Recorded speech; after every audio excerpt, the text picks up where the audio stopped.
Leksimizning davomi, hurmatli vatandosh, bugungi islog'i 2021 yil 7-oyning 17-kuni.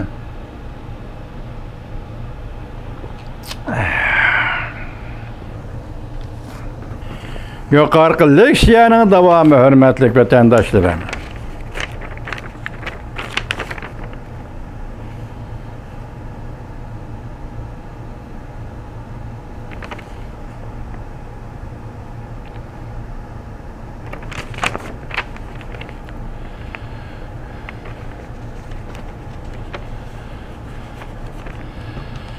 Gerçi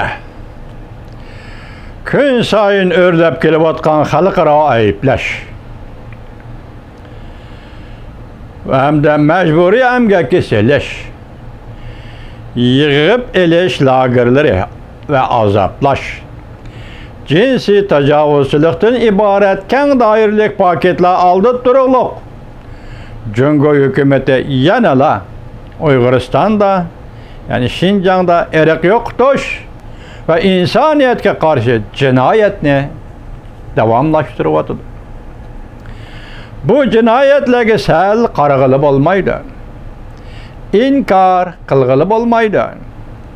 Biz ittifakdaşlarımızla birlikte Cungo hükümetinin Uyguristan'da Uygurlarga ve başka asallık milletlerini mecburi emgakka seliş, erek yoktuş, insaniyetke karşı cinayet sadır kılışlarını devamlı sürüştü kılımız.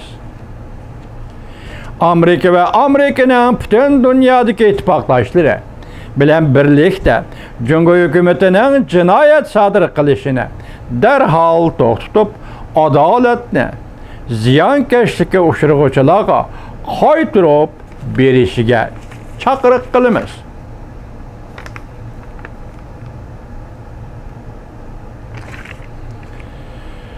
Amerika Qo'shma Shtatlar Davlat Majlisi, Avam Palata Başlig'i Nancy Pelosi ve sabiq Davlat ishlar kotibi Mike Pompeo 7-oyning 14-kuni ayrim holda ifoda bildirib, ittifaqdoshlar bilan davomli hamkorlashib, Cungo Kompartiyasining Uyg'uristonda Uyg'urlar ve başka asallık milletlerge erek yoktuş bilen tehdit salg'anligiga qarıştırıp insaniyetning qadri qimmatini ve dini itiqod erkinligini qo'g'dashni talab qildi.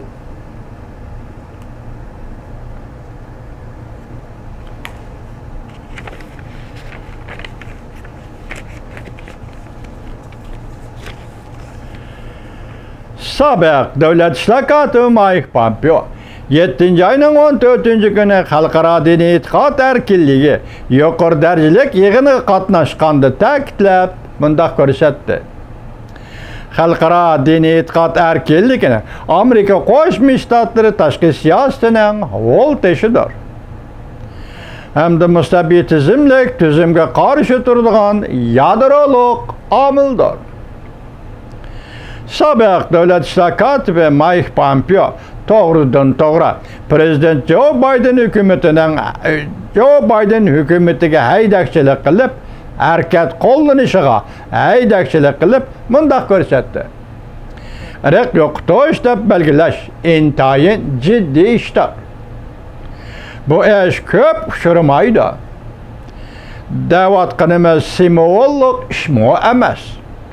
Balki harakat haydakchilik qilishimiz kerak. Irq yo'qotish masalasini bir taraf qilishda harakatga haydakchilik qilishimiz kerak. Sabiq Davlat ishlar kotibi Mike Pompeo.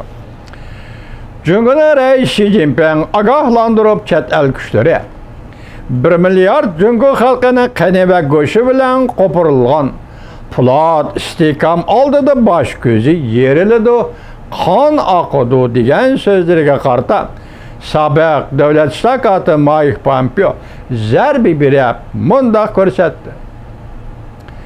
Biz Polat istikam bo'lishimiz kerak. Biz Turkka limga aylanishimiz kerak. Biz qarshi turg'uchi kuchga aylanishimiz kerak.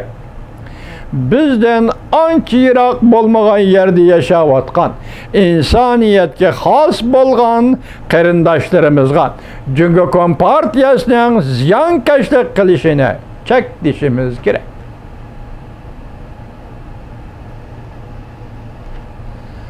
Vatandaşım, sobiq davlat ishlar kotibi Mike Pompeo so'zini mundaq davomlashtirdi. Biz po'lat istehkom bo'lishimiz kerak. Biz tavakkalga aylanishimiz kerak. Biz qarishtirg'uchi kuchga aylanishimiz kerak. Bizden ancha yiroq bo'lmagan yerda yashayotgan insoniyatga xos qarindoshlarımızga Jungo Kompartiyasining ziyonkashlik qilishini cheklashimiz kerak. Sobiq davlat ishlar kotibi Mike Pompeo bunda ko'rsatdi. Xi Jinping tarqatgan ushur intayin oddiy.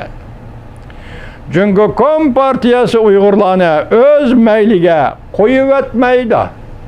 Tushundingizmi? Davlat ishlar kotibi sobiq davlat ishlar kotibi Mike Pompeo bunda ko'rsatdi. Xi Jinping tarqatgan ushur intayin oddiy. Jungo Kompartiyasi Uyg'urlarni o'z mayliga qo'yib o'tmaydi.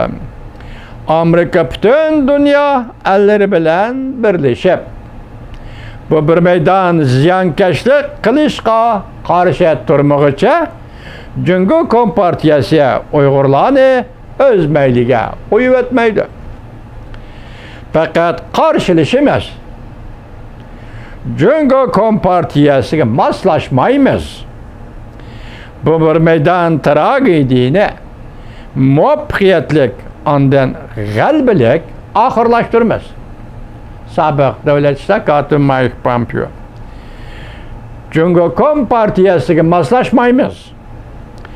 Bu bir maydon tragediyani muvaffaqiyatlik ondan g'albilik oxirlashtiramiz.